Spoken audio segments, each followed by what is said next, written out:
Hello friends, आज हम लोग जीएसटी के नेक्स्ट सेशन में आईजीएसटी स्टार्ट करने जा रहे हैं। सर, आईजीएसटी का फुल फॉर्म क्या होता है? Integrated goods and service services tax act 2017। जी सर, जब आपने शुरू में हम लोग को जीएसटी आज तक आप हम लोग को बहकाते थे, फुसलाते थे कि जीएसटी है। मैंने कई बार आप लोगों को आईजीएसटी का नाम लिया था और मैंने शुरू के इंट्रोडक्टरी लेक्चर में ही आपको ये चीज़ समझा दी थी कि जीएसटी में सीजीएसटी एंड एसजीएसटी दोनों एप्लीकेबल होता है इंट्रा स्टेट सप्लाई पर। पक्का? हाँ सर। और मैंने बार बार नाम लिया था, अच्छा एसजीएसटी कहें या यूटीजीएसटी कहें, और आईजीएसटी का नाम मैंने लिया था उन केसेस में जहां पर इंटर स्टेट सप्लाई होती है। तो सर आज हम लोग इंटर स्टेट सप्लाई की बात करेंगे क्या? बेसिकली जब हम इंटर स्टेट सप्लाई यानी कि आईजीएसटी की बात करते हैं, there is a complete law regarding that. This is your IGST 2017। और अगर मैं इसको बोलूं कि आईजीएसटी में, मैंने क्या बोला? आईजीएसटी में आपके ऊपर जो टैक्स लगेगा that is the combination of CGST and SGST. अच्छा, यानी 5% अगर इधर था तो 5% इधर लगता था। टोटल मिलाकर गवर्नमेंट हमसे इंट्रा स्टेट सप्लाई पर 10% ले लेती थी टैक्स के नाम पे। तो सर आप ये बोलना चाहते हैं when we will start to do the business inter state, then in that case we are needed to pay IGST? Yes, and that will be in equal to the rate of CGST and SGST. Yes, you are very much right over here, and in totality you are needed to pay tax as at the rate of 10%. sir, this is the hardship. Why hardship? sir, जब हम लोग पहले के law में पढ़ते थे ना तो वहां सीएसटी लगता था and the rate of CST was 2% against C form, F form, H form, जो भी हो। नॉर्मली हम सी फॉर्म की बात करते हैं, एफ फॉर्म तो स्टॉक ट्रांसफर के लिए होता था और सी फॉर्म आपका इंटरस्टेट सप्लाई के लिए होता था। तो वहां पर हमें एक सर्टिफिकेट लेना पड़ता था फॉर्म सी में, ताकि हमारे ऊपर concessional rate of tax CST का लग सके। और उस समय टैक्स रेट रहता था 2%। हाँ, अगर सीएसटी के सी फॉर्म सी के अगेंस्ट ना हो तो नॉर्मली वो रेट ऑफ टैक्स 5% हो जाता था। नॉर्मल की बात मैं बता रहा हूं, अदरवाइज मैं इसके बारे में आज डिस्कशन नहीं कर रहा। तो सर वहां 5%, 2% and now we are needed to pay 10% tax. Sir ये तो बिल्कुल ही अत्याचार है हमारे साथ। सरकार ने हम लोगों को क्या सोचा था, उम्मीदें पाल रखी थी, और सरकार ने ये हमारे साथ क्या किया? कैसा सिला दिया तूने? जी सर, सिला अच्छा सिला दिया। ये जो कपड़ा सिलाया है वो सही सिलाया है। कैसा सिला दिया तूने मेरे कपड़े का, अच्छा सिला दिया है। तो कहने का मतलब, सिलने सिलाने की बात बाद में, पहले तो ये समझ लेते हैं कि ये आपके ऊपर हार्डशिप आ गई। जी सर, और मैं कहूंगा नो सर। सर आप भी, जी सर, मैं अगर ये बोलूं कि earlier you were paying CST as at the rate of 2% and 5%, मान लेते हैं 2%, but no any credit were taken by you, no any credit was permissible against CST. VAT की क्रेडिट मिल जाती थी, सीएसटी की कोई क्रेडिट नहीं मिलती थी, और CST was used to become part of our cost of production. Okay sir, इस cost, not cost of production, cost का हिस्सा बन जाता था, वो मेरी जेब से खर्चा जाता था। सर आप अब ये बात बताइए कि ये जो है, क्या ये हमारी कॉस्ट का हिस्सा नहीं बनेगा? ना मुन्ना ना, ये 5% आप रिकवर कर लेंगे, ये 5% आप रिकवर कर लेंगे इनपुट टैक्स क्रेडिट के नाम पे। और गवर्नमेंट को अब इंटर स्टेट सप्लाई पर मिला कितना? पहले कितना मिलता था? और ये गवर्नमेंट की टोटल चोखा चोखी इनकम होती थी, अब गवर्नमेंट को कितना मिला, अरे सर अब तो क्रेडिट ले लेंगे 0। फर्क है। जैसे गवर्नमेंट इंट्रा स्टेट में आपसे केवल सीजीएसटी और एसजीएसटी चार्ज करके उसका क्रेडिट आपको दे दे रही है, in the same way inter state supply के केस में भी गवर्नमेंट आपसे सीजीएसटी, एसजीएसटी, आईजीएसटी के नाम से कॉमनली बता करके आपसे टैक्स ले करके उसका क्रेडिट दे दे रही है। Now the net impact on you it is 0।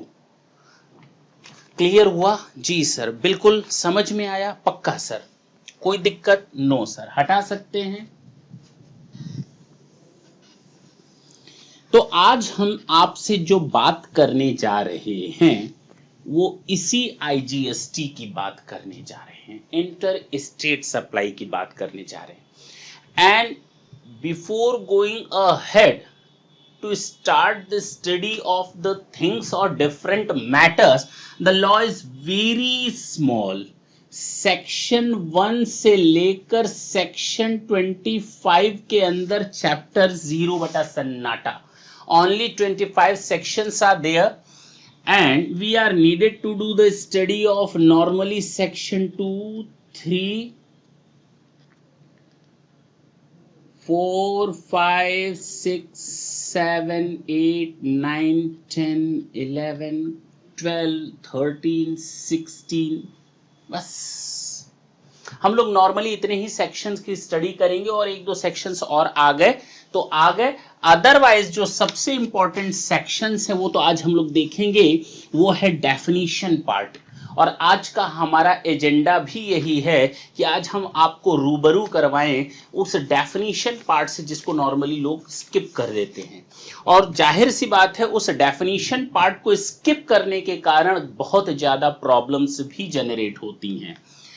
Section 2 की बात बोलते हैं और आपको हाथ में ये हैंडआउट्स होगा मोस्ट प्रोबेबली, नहीं है तो आप एक्ट उठा लेंगे। Today's session is totally based on section 2 means definition part। क्या है ये section 2? अलग अलग definitions हैं। हम लोग आज ना तो इंटर स्टेट सप्लाई की बात करेंगे, ना इंट्रा स्टेट सप्लाई की डिटेल की बात करेंगे, और ना ही हम जीरो रेटेड सेल्स के बारे में बात करेंगे। कई लोगों की कॉल्स और मेल्स आती हैं, सर जीरो रेटेड सप्लाई क्या होती है? ये सेक्शन 16 में बहुत अच्छी तरह से समझाया गया है। जीरो रेटेड सप्लाई आईजीएसटी के सेक्शन 16 में बहुत ही प्यार से समझाया गया है। तो हम लोग जीरो रेटेड सप्लाई के लिए अपना नेक्स्ट सेशन रखेंगे, कंप्लीट होगा वो आधे घंटे का, not more than half an hour, but yes in next session will pick zero rated supply, but in today's session we just want to cover our definition part। section 2 subsection 5 जो export of goods के बारे में बताता है, किसके बारे में बताता है?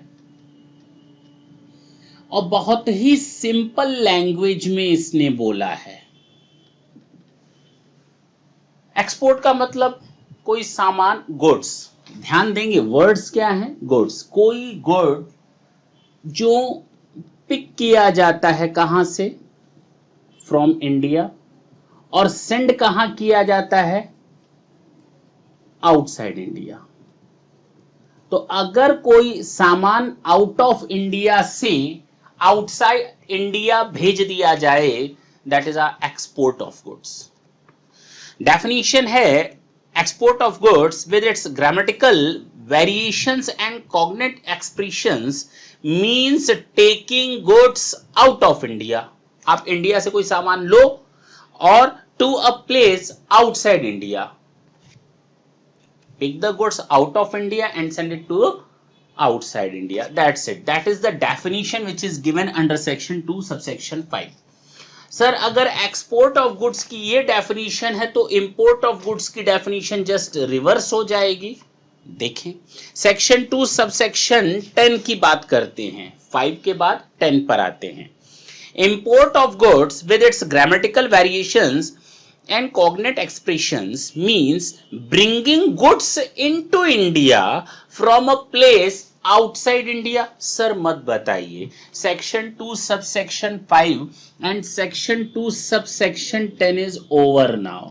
हमें इसमें आपको बताने के लिए कुछ नहीं है, लेकिन जब बात करेंगे हम सर्विसेज की, किसकी बात करने जा रहे हैं, तो थोड़े दिमाग की घंटियां हिलने लगती हैं जी।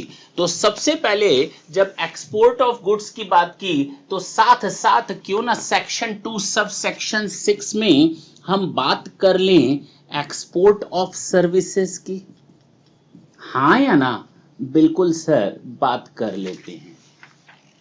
जब एक्सपोर्ट ऑफ सर्विसेज की बात कर लेंगे तो इंपोर्ट ऑफ सर्विसेज और सेक्शन मुझे बताने की जरूरत नहीं है, इसके आगे वाला सेक्शन होगा import of services, section 2 subsection 11। Sir बताइए आप सेक्शन 2 सबसेक्शन 6 क्या बोलता है? Section 2 subsection 6 export of services means the supply of any services. There are some conditions which we have to fulfill. Now there are some conditions regarding section 2 subsection 6. Export of service means supply of any service when will be treated as export of service when the supplier of service is located in India. जब supplier of service is located in India, मैं अगर हिंदुस्तान में हूं, I am the service supplier, I am in India. When the location of the supplier of service is location in India and the recipient of service located outside India, service लेने वाला बंदा कहां है? Outside India. Service देने वाला बंदा कहां है? In India. तीसरा, the place of supply of service is outside India. अब जब बात आती है place of supply of service, तो इसके लिए हमको पूरा एक सेशन देना पड़ेगा और आज मैं उस सेशन पे बिल्कुल नहीं जा रहा। जब मैं आपको प्लेस ऑफ सप्लाई डिफाइन कर लूंगा तो फिर मैं आपको सेक्शन 2 सबसेक्शन 6, सेक्शन 2 सबसेक्शन 11 के दर्शन दोबारा करवाऊंगा और मैं कहूंगा अब बताएं आप लोग चीज क्लियर हुई या नहीं, तो उस समय आप बोलेंगे हाँ जी। Supplier of service is located in India, recipient of service located outside India and the place of service is outside India. जहां मैं सर्विस दे रहा हूं वो जगह outside India है, that place is not in India. तो service receiver, service provider and place of service, तीन चीजें हैं जो इंपॉर्टेंट हैं एक्सपोर्ट ऑफ सर्विस में।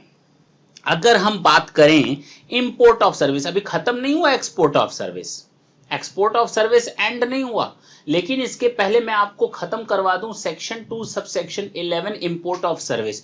सर उल्टा कर दीजिए, हमें उल्टा करने की जरूरत नहीं है ना, आपको अपने को उल्टा करने की जरूरत है। डेफिनेशन को वाइस वर्सा कर देते हैं। Import of service means the supply of any services where the supplier of service is located outside India. Okay enough. The recipient of service is located in India. That is okay. The place of supply of service is in India. That's it.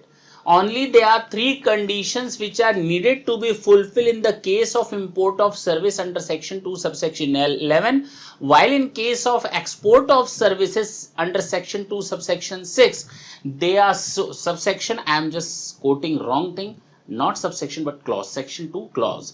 लेकिन मैं गलत बोलूंगा, मैंने कई बार आपसे इसलिए माफी भी मांगी है। सेक्शन 2 के साथ मैं हमेशा सबसेक्शन बोलता हूं, ठीक। Section 2 subsection 6, the supplier of service is located in India and the recipient of service is located outside India. The place of supply of service is outside India. Further two more points are added to complete the definition of export of service. Export of service के लिए दो और कौन से point जोड़े गए हैं उनको आप हमें बता दीजिए जी। The payment of such services, मैं एक्सपोर्ट की बात कर रहा हूं, the payment of such services has been received, यानी जो हमें वहां से पेमेंट मिला है that should be in convertible foreign exchange. Okay, if I have given supply outside India, then it will be said that it is an export of services. If the amount of consideration has been received by me in Indian currency, it can never be said that it is an export of service, cause I got the amount of consideration in terms of Indian currency. The consideration must be received in terms of convertible foreign currency. Yes sir, export of service के लिए खास बात, जब हम लोगों ने ये export of goods देखा था, हाँ इंपोर्ट ऑफ गुड्स देखा था, हाँ उसमें ऐसी कोई कंडीशन नहीं थी, और वो तो बहुत एक एक लाइन में खत्म हो गया था कि सामान इंडिया से लो, आउटसाइड इंडिया दो, आउटसाइड इंडिया से लो, इंडिया में दो, import of service, import of goods and export of service, import of goods and export of goods were too easy. But while we are just going to do the study of export of service and import of service, now the import of service is quite easy. But what about export of service? There are 5 conditions. The first 3 conditions are okay. The fourth one condition is clearly says the consideration of exported services must be received in terms of foreign convertible currency, तभी तो हम उसको export of service मानेंगे, otherwise हम उसको export of service नहीं मानेंगे. Sir मानो ना मानो फर्क क्या पड़ता है? बहुत फर्क पड़ता है. जब आप लोग प्लेस ऑफ सर्विस देखेंगे ना, अपने आप समझ में आएगा कि क्या फर्क पड़ता है. Point number 5. And again point number 5 आपका कोरिलेट करेगा सेक्शन 8 से. मैं यहां पर तो बोल दूंगा, उसके बाद सेक्शन 8 का वो एक्सप्लेनेशन आज मैं आपको बता दूंगा कि व्हाट इट सेज. तो पहले तो कंडीशन नंबर 5 देखते हैं. The supplier of service and the recipient of services are not, okay दोनों नहीं है, merely establishment of a distinct person, not merely establishment of a distinct persons in accordance with explanation number 1 in section 8. तो section 8 के explanation number 1 को पहले हम लोग पढ़ लेते हैं. सर ये एक्सपोर्ट ऑफ सर्विस हो गया, बवाल हो गया, एक्सपोर्ट ऑफ गुड्स खत्म हो गया, इंपोर्ट ऑफ गुड्स खत्म हो गया, इंपोर्ट ऑफ सर्विसेज खत्म हो गया, ये एक्सपोर्ट ऑफ सर्विस तेरा पीछा न छोड़ूंगा वाला हिसाब किताब है. तो हम आपको ले चलते हैं, यात्रा करवाते हैं. सेक्शन 8 में 2 एक्सप्लेनेशंस दिए हैं, एक्सप्लेनेशन नंबर 1, एक्सप्लेनेशन नंबर 2. ये एक्सप्लेनेशन नंबर 1 क्या है, हमें उसी के बारे में जानना है. एक्सप्लेनेशन नंबर 2 अभी हम लोग को सीखने की भी जरूरत नहीं है. एक्सप्लेनेशन नंबर 1 कहता है for the purpose of this act, which one act? CGST, SGST, UTGST, IGST. Sir IGST. For the purpose of IGST, where a person an establishment in India and any other establishment outside India, अगर किसी person का establishment in India में भी है और उसी बंदे का इस्टेब्लिशमेंट आउटसाइड इंडिया में भी है, then such establishment, last line, then such establishment shall be treated as establishment of distinct persons. तब ये मान लिया जाएगा कि हम दोनों हैं अलग अलग, हम दोनों हैं जुदा जुदा, वो अलग है हम अलग हैं. कहने का मतलब ये, मेरा एक इस्टेब्लिशमेंट यूपी में है और मेरा एक इस्टेब्लिशमेंट यूएई में है, तो दोनों इस्टेब्लिशमेंट भले ही मेरे हों लेकिन उनको 2 अलग अलग मान लिया जाएगा, 2 डिफरेंट पर्सन्स माना जाएगा. ओके. दूसरा, अगर किसी पर्सन का एक इस्टेब्लिशमेंट एक स्टेट में या यूनियन टेरिटरी में है एंड दूसरा और उसका दूसरा जो इस्टेब्लिशमेंट है वो आउटसाइड स्टेट और आउटसाइड यूनियन टेरिटरी है, तो भी उनको 2 इस्टेब्लिशमेंट माना जाएगा. यानी मैं यूपी में भी मेरा एक इस्टेब्लिशमेंट है और दिल्ली में भी मेरा एक इस्टेब्लिशमेंट है, तो ये भले ही मेरा है, दोनों इस्टेब्लिशमेंट्स मेरे हैं, लेकिन बावजूद इसके 2 डिफरेंट पर्सन या 2 डिस्टिंक्ट पर्सन्स मान लिए जाएंगे. Okay, an establishment in a state or union territory and any other establishment being a business vertical registered within that state or union territory. सारे दुखों की एक दवा है, क्यों ना आजमाएं।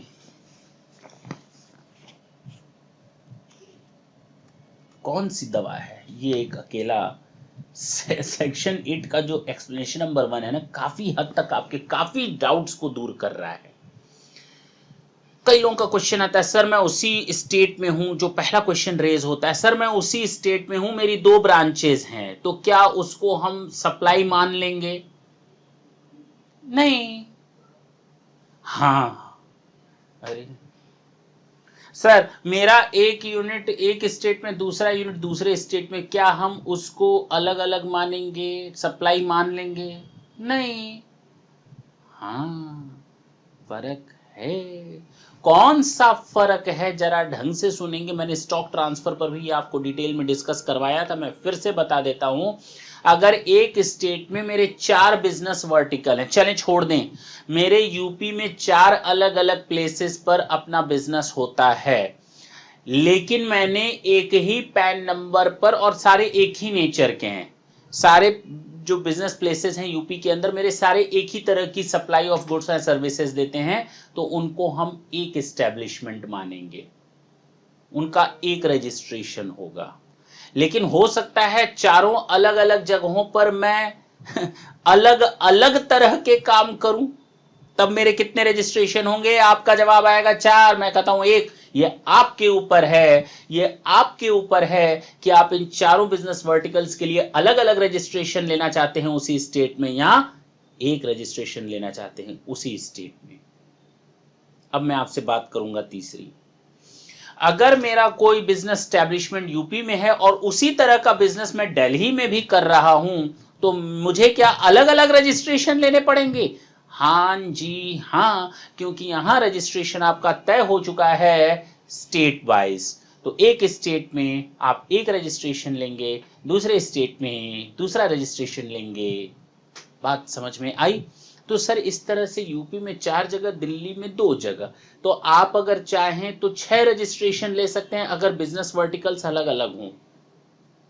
हाँ, लेकिन मैं चाहूं तो कम से कम 2 तो लेना पड़ेगा, एक कंप्लीट यूपी में, एक कंप्लीट दिल्ली में। अब बात समझ में आई? इज इट क्लियर जी? अब आपके काफी सारे डाउट्स दूर होते चले जा रहे होंगे। मैं फिर से बोलता हूं, for the purpose of this set when a person having an establishment in India any other establishment outside India. फिलहाल मुझे यहीं पर रोक देना चाहिए था, क्योंकि मैं आपको एक्सपोर्ट ऑफ सर्विसेज की बात बता रहा हूं, तो मेरा इस पहली लाइन से ही काम खत्म हो गया export of services section 2 subsection 6 को डिफाइन करने में। लेकिन नहीं, उस टॉपिक को पूरा कर लेते हैं। एक्सप्लेनेशन नंबर 1 में 3 पॉइंट्स बताए गए हैं। अगर मैं मेरा एस्टैब्लिशमेंट इन इंडिया है, दूसरा एस्टैब्लिशमेंट आउटसाइड इंडिया है, तो 2 डिस्टिंक्ट पर्सन माने जाएंगे। अगर मेरे बिजनेस वर्टिकल्स अलग अलग हैं, तो एक ही स्टेट में कई जगह बिजनेस प्लेसेस हैं और अलग अलग बिजनेस वर्टिकल्स हैं, और मैंने सबका अलग अलग रजिस्ट्रेशन ले रखा है, तो मेरा वो डिस्टिंक्ट पर्सन्स माने जाएंगे। अच्छा, तीसरा, एक बिजनेस एस्टेब्लिशमेंट एक स्टेट में, दूसरा बिजनेस एस्टेब्लिशमेंट दूसरे स्टेट या यूटी यूनियन टेरिटरीज में, तो वहां पर आपको अलग अलग आपको क्या लेने पड़ेंगे? रजिस्ट्रेशन लेने पड़ेंगे, और इसका मतलब 2 अलग अलग डिस्टिंक्ट पर्सन माने जाएंगे। तो आपका एक्सप्लेनेशन नंबर 8 होता है, सेक्शन नंबर 8 का एक्सप्लेनेशन 1 क्या होता है? कंप्लीट होता है। मैं वापस आता हूं एक्सपोर्ट ऑफ सर्विस के। अब पांचों के पांचों पॉइंट एक साथ में पढ़ता हूं, जिसमें से place of supply of service आपको छोड़ करके मैंने सारे पॉइंट डिफाइन कर दिए। Place of supply of service को हम लोग आगे आने वाले सेक्शंस में डिटेल में डिस्कस करेंगे, क्योंकि हमारा आईजीएसटी पढ़ने का मेन मुद्दा ही यही है कि 2 चीजें आप समझा दीजिए, प्लेस ऑफ सप्लाई क्या होता है और जीरो रेटेड सप्लाई क्या होता है। ये 2 चीजें हम लोग आईजीएसटी से पढ़ने की कोशिश करते हैं नॉर्मली, इन्हीं दोनों पर पूरा फोकस देंगे भी हम लोग।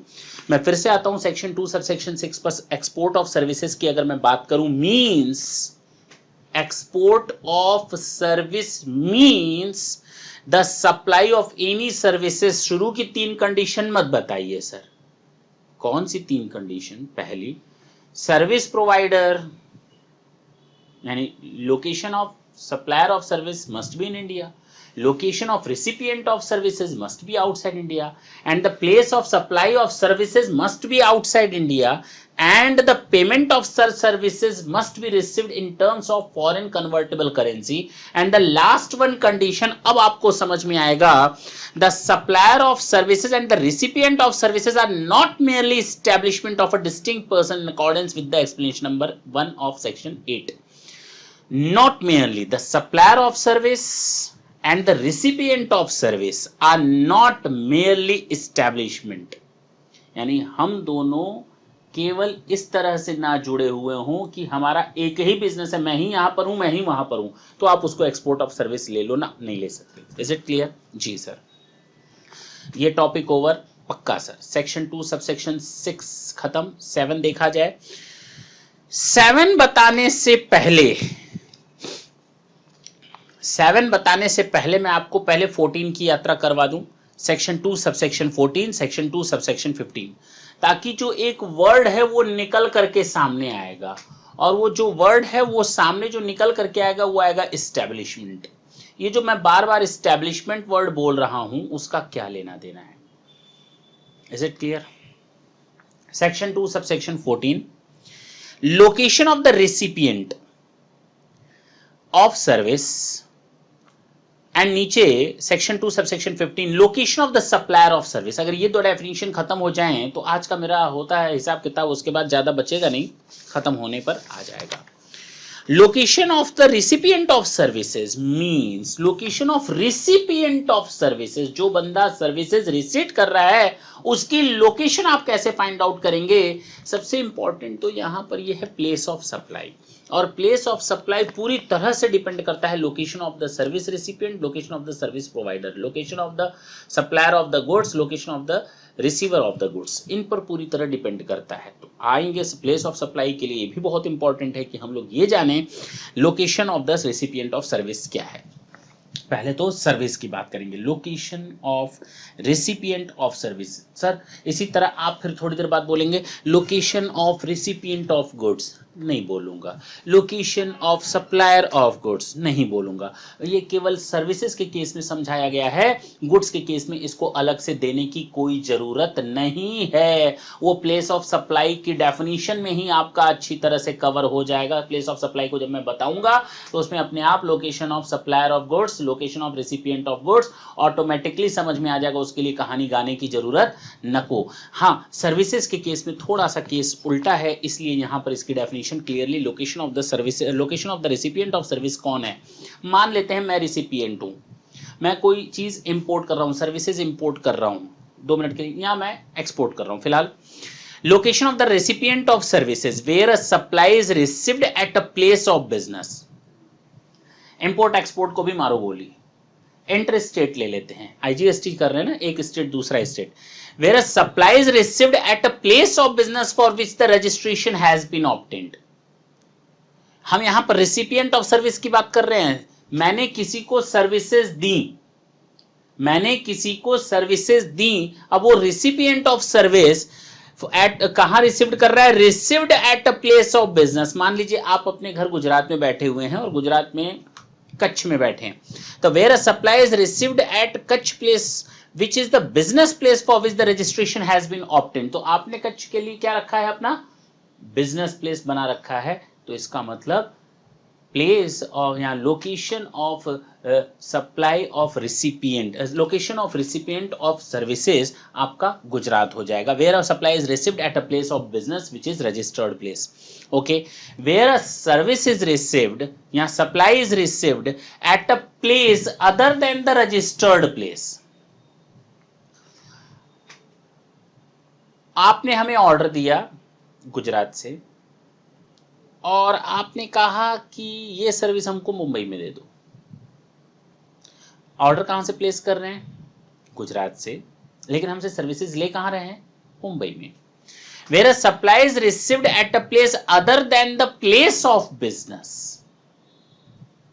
हो सकता है आपने कच्छ से हमको ऑर्डर दिया, लेकिन आप उसकी सर्विसेज लेना चाहते हैं सूरत में, तो अब यहां सूरत या मुंबई की बात कर रहे हैं। Where a supply is received at a place other than कच्छ place of business for which registration has been obtained, the location of such fixed establishment. Okay, okay, the location of such fixed establishment. बात समझ में नहीं आई। अब ये जब word आया fixed establishment, तो ऊपर वाला सेक्शन अब आपको दिख रहा होगा जो मैंने आपको नहीं बताया। सेक्शन 2 सबसेक्शन 5 आपको एक्सपोर्ट ऑफ गुड्स बताया, सेक्शन 2 सबसेक्शन 6 आपको एक्सपोर्ट ऑफ सर्विसेज बताया, सेक्शन 2 सबसेक्शन 7 आपका फिक्स्ड एस्टैब्लिशमेंट की डेफिनेशन है। तो फिक्स्ड एस्टैब्लिशमेंट की डेफिनेशन पहले समझ लें, तभी तो ये नीचे फिल इन द ब्लैंक्स कर पाएंगे। फिक्स्ड एस्टैब्लिशमेंट का मतलब क्या? Fixed establishment means a place, और वर्ड जरा ढंग से सुन लें, सारे डाउट्स यहीं नीचे वाले डेफिनेशन के ओवर।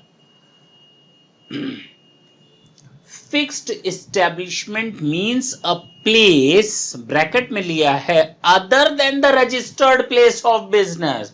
दिमाग में ये बात ना बैठा लें कि फिक्स्ड एस्टेब्लिशमेंट का मतलब रजिस्टर्ड प्लेस ऑफ बिजनेस, ना भाई ना, वो रजिस्टर्ड प्लेस ऑफ बिजनेस से हट करके है। कैसे है?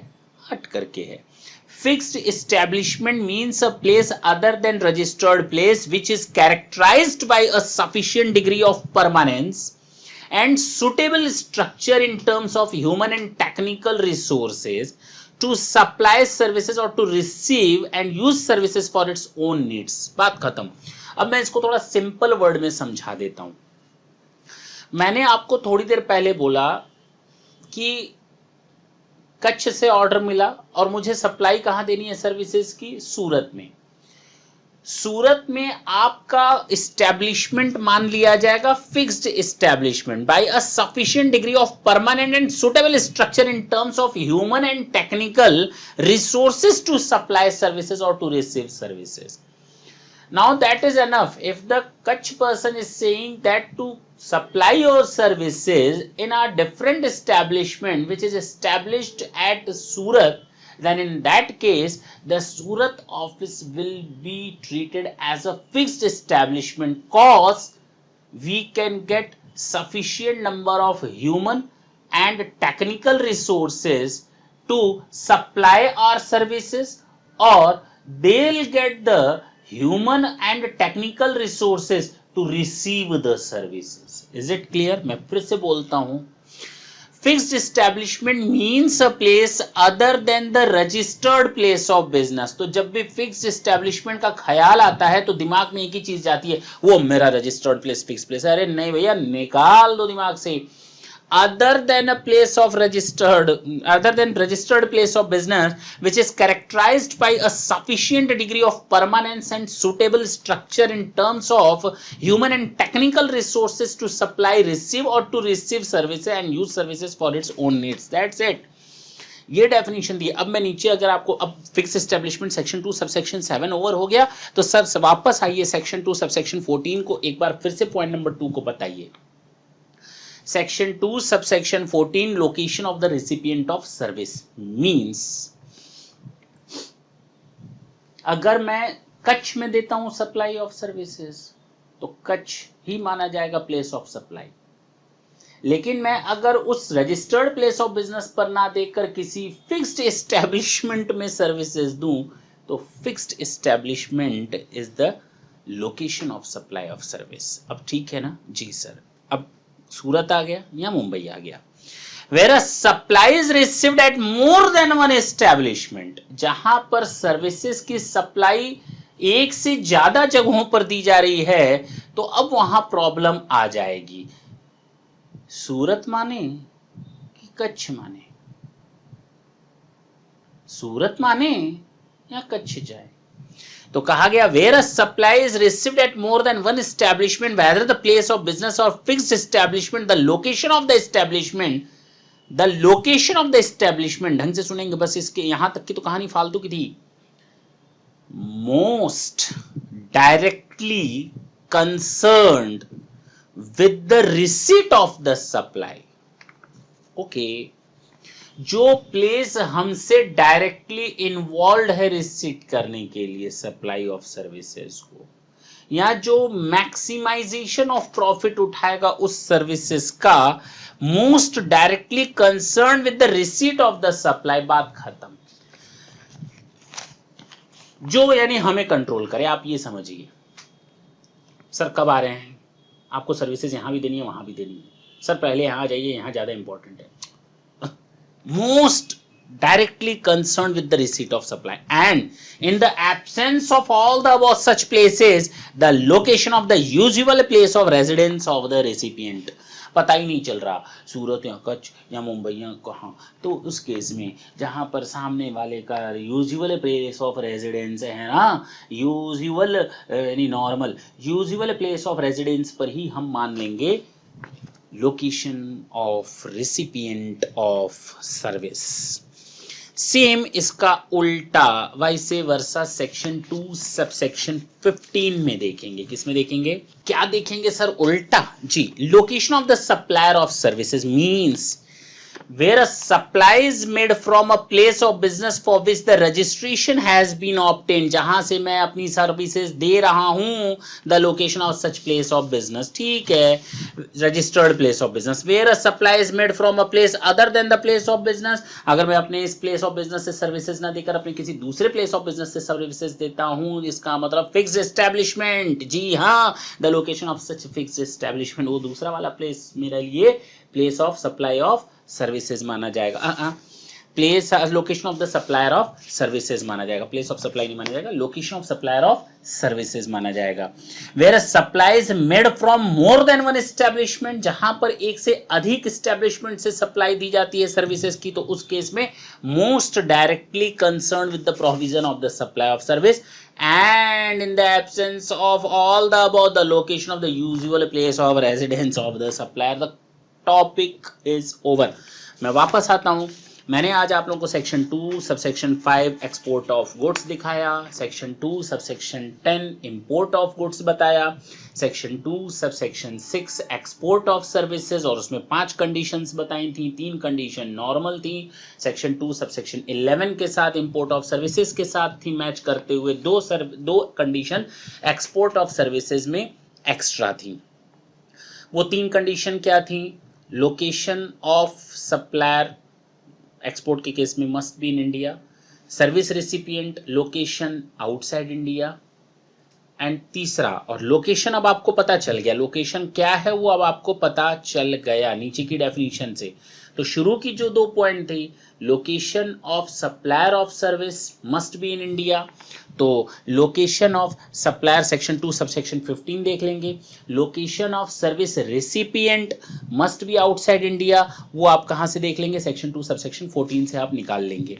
तो section 2 subsection 6 export of goods की 2 कंडीशंस तो बिल्कुल क्लियर थी। तीसरा जो अभी हम लोग को स्टडी करना बाकी है, place of supply of services must be outside India, तभी तो वो एक्सपोर्ट कहलाएगी सर्विस। फोर्थ, फॉरेन करेंसी में आना चाहिए, और लास्ट सेक्शन 8 के एक्सप्लेनेशन 1 का हिसाब किताब ना हो, और उसमें बताया गया था कि एक ही बंदे का एस्टेब्लिशमेंट इंडिया में, उसी बंदे का एस्टेब्लिशमेंट आउटसाइड इंडिया में, तो उसको डिस्टिंक्ट पर्सन माना जाएगा, और उस पर्सन को सेक्शन 2 सबसेक्शन 6 में कवर नहीं किया गया। फिलहाल फिक्स एस्टेब्लिशमेंट का मतलब समझ में आ गया। फिक्स एस्टेब्लिशमेंट का मतलब जब भी नाम याद आए तो बोल देना है कि चीज other than registered place of business. Fix establishment का मतलब other than registered place of business. जी सर, अब समझ में आया। गवर्नमेंट मींस हर केस में गवर्नमेंट का मतलब यहाँ पर सेंट्रल गवर्नमेंट। सर आईजीएसटी में गवर्नमेंट का मतलब सेंट्रल गवर्नमेंट, और सीजीएसटी में गवर्नमेंट का मतलब सेंट्रल गवर्नमेंट। तो चाहे सीजीएसटी में गवर्नमेंट की डेफिनेशन देखें, चाहे आईजीएसटी में गवर्नमेंट की डेफिनेशंस देखें, दोनों केस में गवर्नमेंट का मतलब बताया गया है एक ही चीज, और वो है आपका सेंट्रल गवर्नमेंट। जी, इंपोर्ट ऑफ गुड्स बता दिया, import of service 3 definition 3 points बता दिए। Section 2 subsection 12 integrated tax means the IGST levied under this act, बताना बेकार है। नई डेफिनेशन, जो एक डेफिनेशन छूट गई है, सेक्शन 2 सबसेक्शन 13 इंटरमीडियरी, इसको देख लेते हैं और आज का टॉपिक कवर करते हैं, मतलब कंक्लूड करेंगे। नेक्स्ट क्लास में हम लोग जीरो रेटेड सप्लाई की बात करेंगे, सेक्शन 16 को कवर करेंगे, और उसके बाद हम लोग प्लेस ऑफ सप्लाई पर आएंगे।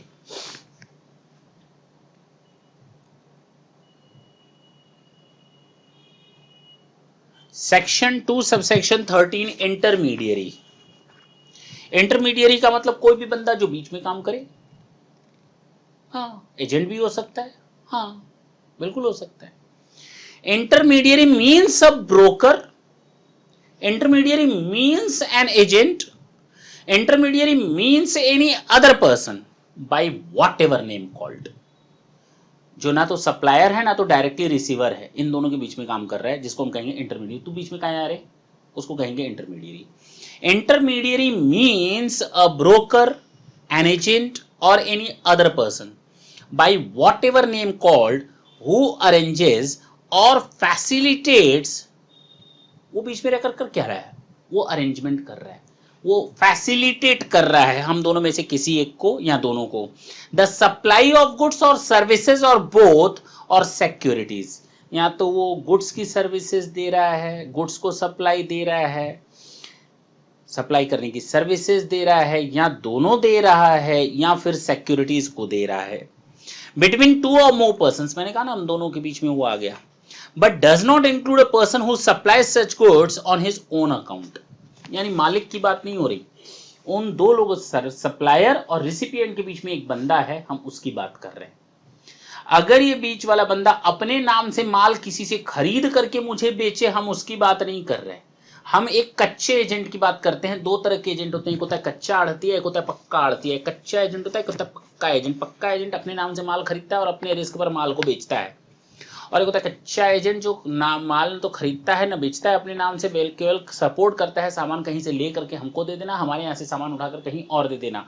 तो गुड्स को सप्लाई करना, सर्विसेज को सप्लाई करना या सिक्योरिटीज को सप्लाई करने का काम ये करता है, और लेने और देने का काम करता है, बीच में ये कमीशन अपना खाता है। हम केवल उसकी बात करते हैं जो बंदा ऑन हिज ओन अकाउंट सामान या सर्विसेज देता है, उसको हम यहाँ शामिल नहीं कर रहे। तो intermediary means a broker, an agent or any other person by whatever name called who arranges or facilitates the supply of goods or services or both or securities between two or more person but does not include a person who supplies such goods or services or both or securities on his own account, अपने नाम से वो काम ना करता हो। यहां तक की बात समझ में आई जी? अच्छा, जाते जाते ये तो बता जा कि सेक्शन 223 क्या है। जीरो रेटेड सप्लाई, डेफिनेशन 223 है, लेकिन हमें ये बोल दिया zero rated supply shall have the meaning assign to it in section 16। तो नेक्स्ट क्लास में सेक्शन 16 देखेंगे हम लोग और जीरो रेटेड सप्लाई के बारे में डिस्कस करेंगे, इत्मीनान से करेंगे। Hope so all of you are doing well और प्रोग्रेस हो रही होगी तेजी के साथ। Best wishes, thank you, thanks a lot.